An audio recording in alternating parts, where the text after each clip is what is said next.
Isaac Newton, the apple-smashing genius, the man who discovered gravity. Ever wondered who figured out why apples fall down instead of up?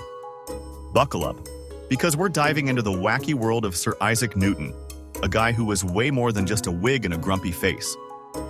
Isaac wasn't exactly a super student at first. He preferred tinkering with gadgets and daydreaming to memorizing Latin verbs. Can you imagine him building a mini windmill instead of doing his homework? His mom wanted him to be a farmer, but thankfully, someone realized this kid had a brain bigger than a planet. He went off to Cambridge University, and that's where the magic started. A nasty plague shut down Cambridge, sending Isaac home. Boredom struck, but instead of binge-watching cat videos because, they didn't exist yet, he started thinking. Hard. Legend says an apple fell on his head, sparking his theory of gravity. Now, whether it actually hit him is debatable, but the important thing is, he started wondering why things fall down, not sideways or up.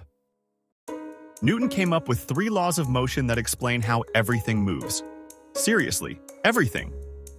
From a bouncing ball to a rocket blasting into space, it's all thanks to Newton's brainpower.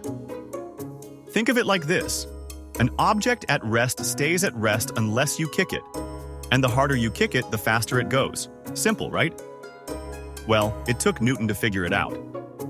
Gravity wasn't the only thing on Newton's mind. He also figured out that white light is actually made up of all the colors of the rainbow. He proved it by shining light through a prism. Talk about a colorful discovery.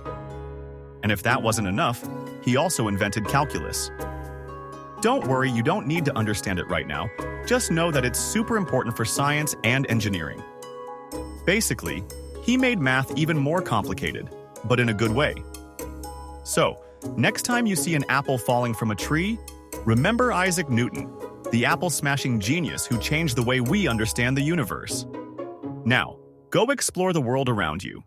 Ask questions, experiment, and maybe even discover something amazing yourself. Don't forget to like this video, subscribe for more awesome science stories, and tell us in the comments, what's one thing you're curious about?